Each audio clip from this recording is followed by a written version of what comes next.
I'm Skyping with Tanya Murphy. Now, I've been talking to you about Tanya for quite some time, about her originally being my healer, and then she started working with Arpie, and then, of course, flowed on to Bunny. She's my absolute go-to woman, and I've suggested her strongly to other people, and everybody has the same response to Tanya. They all just go, fuck, how does she do it? So using muscle testing, is that right? Like body talk? Yep. Yeah, body talk. Yep. Similar to kinesiology, except more advanced. It's next level. It's more esoteric, isn't it? Yeah, basically. Yep. Yep, I'd go that far. Yep. So here's Tanya on Skype, and she's going to have a little bit of a rave about what it is she does and how she does it. Hello.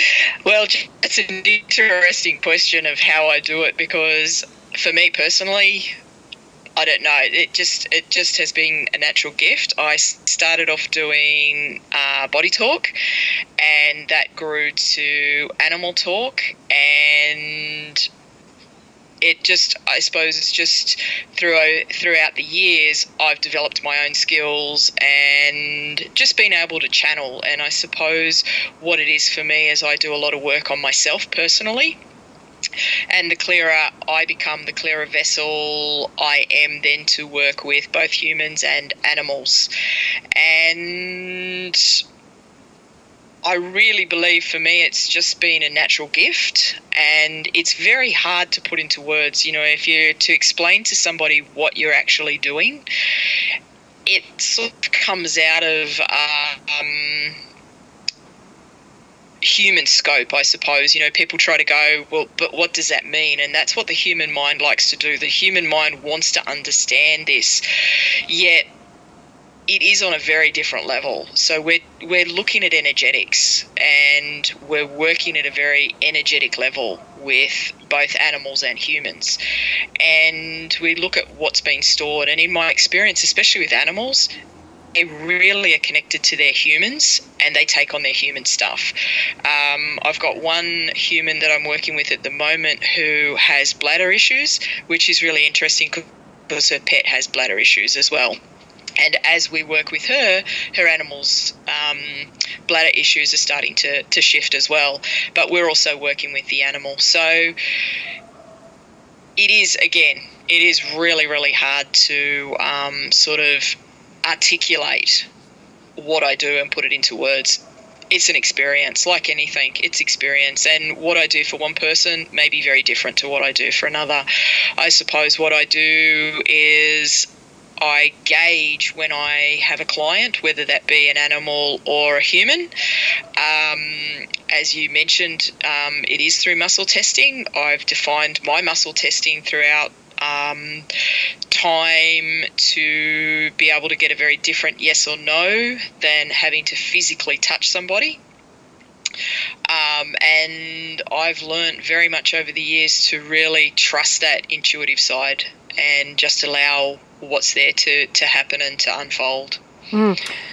That's interesting what you just said. I've reintegrated this a few times through my vlogging, Tanya, and what's important to say is that you and I both know that my physical ailments went through the roof when Arpie died.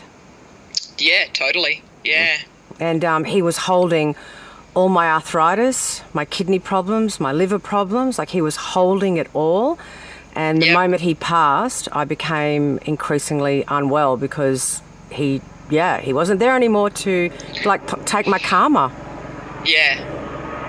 Profound, isn't it? So we're going to come back now and discuss what's been going on with Bunny, because that, as everyone knows, is that Bunny's gone from being my baby, always set up in a home, to my life changing so dramatically, and her having her journey with my sister and her family. And I contacted Tanya a few weeks ago to say, hey, tune in with Bunny and let her know this, that, and the other. And this is our first opportunity today to actually get clear about that. So we're going to come back in a second and get that reading. It's also important to say that Tanya isn't simply reading. She actually runs programs of healing. So you run programs that can go for days, weeks, hours, where you actually clear people's energy systems as well as the physicality of organs.